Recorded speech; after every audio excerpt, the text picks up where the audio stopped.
Governor Gavin Newsom has led the charge against Donald Trump, refusing to back down by calling a special session right after election night to make sure that him and his legislature can safeguard against the Trump presidency and protect California values in his state. And of course, this drove Donald Trump absolutely crazy to attack him multiple times on Truth Social. And Gavin Newsom just went public with the latest attack that Donald Trump is making on him and why it is so important that Governor Gavin Newsom called this special session and why we need to see more preemptive action from Democrats across the country. And we are going to get into that all. But before we do, if I could quickly ask you to leave a like on this video, and if you haven't already and you enjoy our channel, to hit that subscribe button. It goes a long way and it really means the world to me. Now, like I said, Gavin Newsom has been talking about what his special session will accomplish, but he did so in a press conference in Fresno, California, in which he talked about the preparation being taken to safeguard California values,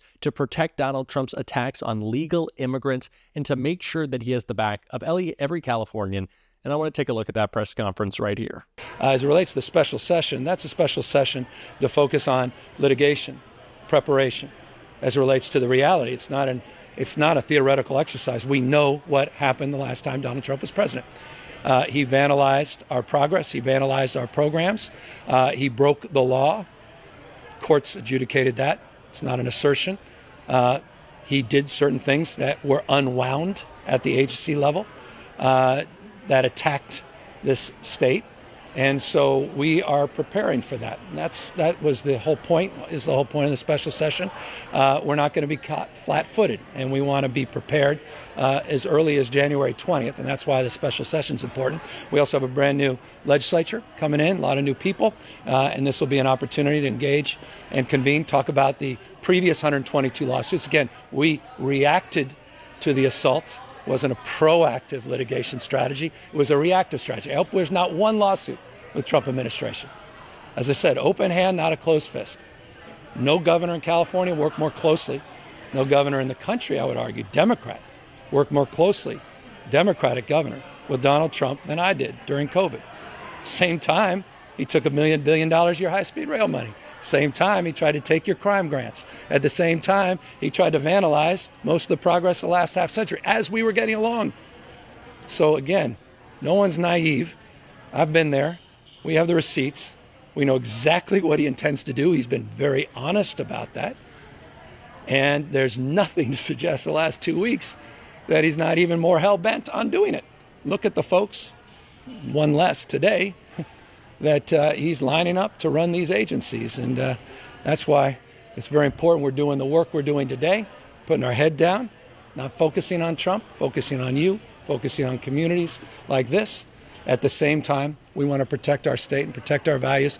Billions and billions of dollars of your money in the Central Valley at stake if we roll over and we play naive and nice. Central Valley, as well as Silicon Valley, then immigrants have been one of the driving forces of our economic output. One of the driving forces of our economic success. We're the tentpole of the American economy. You're not a $3.89 trillion a year economy unless you outperform, you outproduce.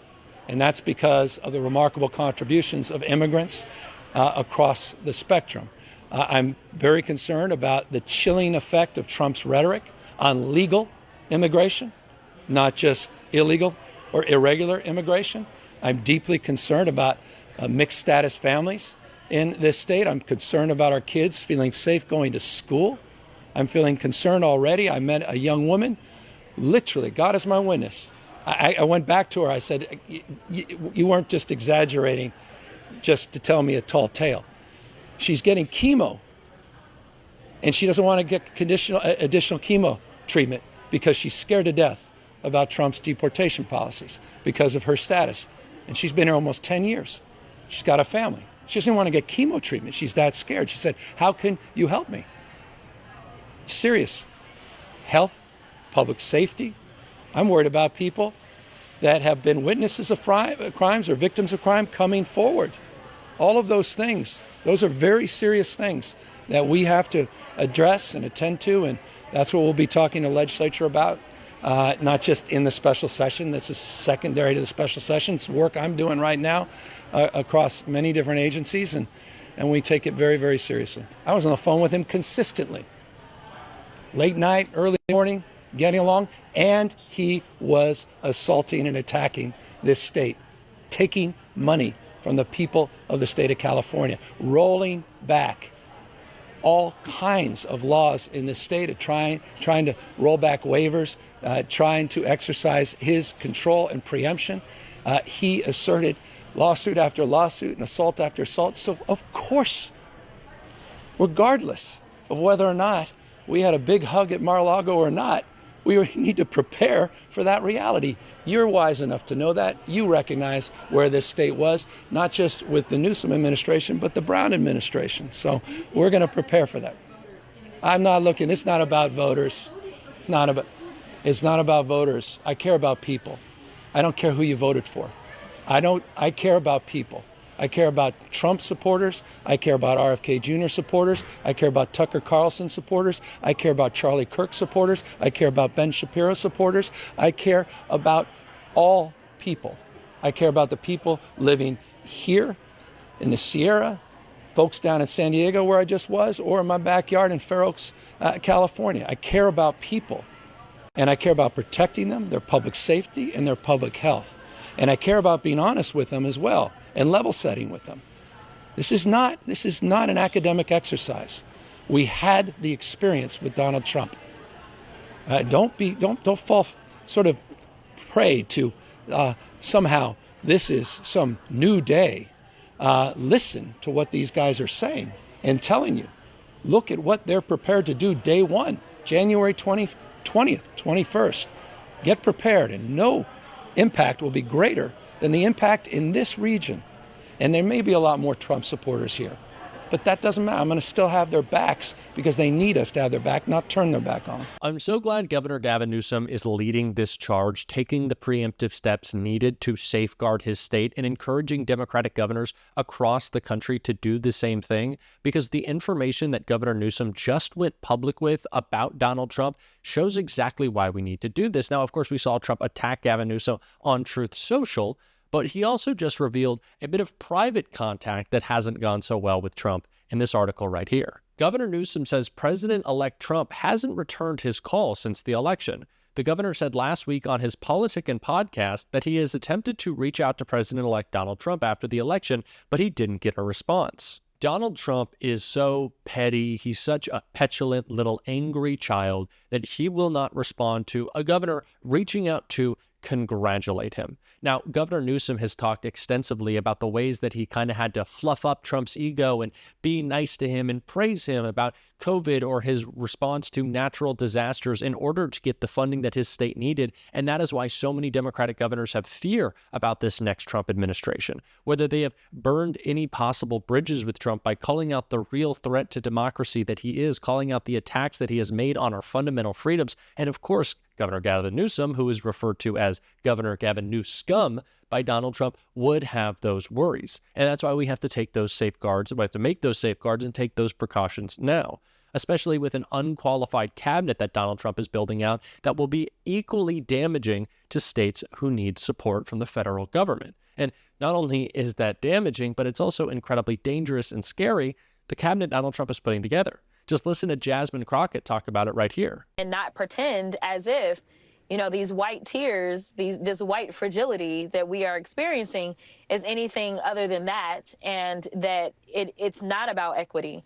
It's about making sure that we can have the likes of the people that have been elevated into Trump's administration who we know are not qualified, while skipping over qualified black men that, yes, I may disagree with, but I think we can all say that Byron Donalds as well as Senator Tim Scott are more qualified than almost every single person that has been put into this cabinet. We saw Republicans wage war on DEI practices all throughout this election, asserting that Kamala Harris, who had more experience as an elected official than Donald Trump and J.D. Vance combined, was somehow a DEI candidate. But now that Donald Trump is electing or appointing people without any elected experience or without any experience in the fields that they will be running if they are confirmed into his cabinet, just shows that he is the one with the DEI choices. So spot on there from Jasmine Crockett. But of course, we're hearing the other side of this story from MAGA, the lies on the other side of the story from MAGA, and those are perfectly put in the most ridiculous way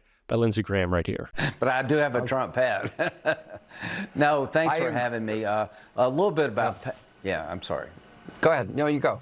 A little bit about Pam. Home run pick. I've known Pam for years. She's competent, capable, ethical, former Attorney General of the state of Florida. President Trump could not have chosen better. And the only people that need to worry about Pam Bondi are the ones who want to use the law for the political purpose, those in the Department of Justice who really want to make the Department of Justice an extension of politics. Those are the people that need to worry. She's going to clean house. She's not going to engage in lawfare herself. So Lindsey says that Pam Bondi is the perfect choice. There couldn't be anyone better, which is exactly what they said about Matt Gaetz. Seems like that didn't work out. But Pam Bondi, a little bit of info about her. She's an election denier.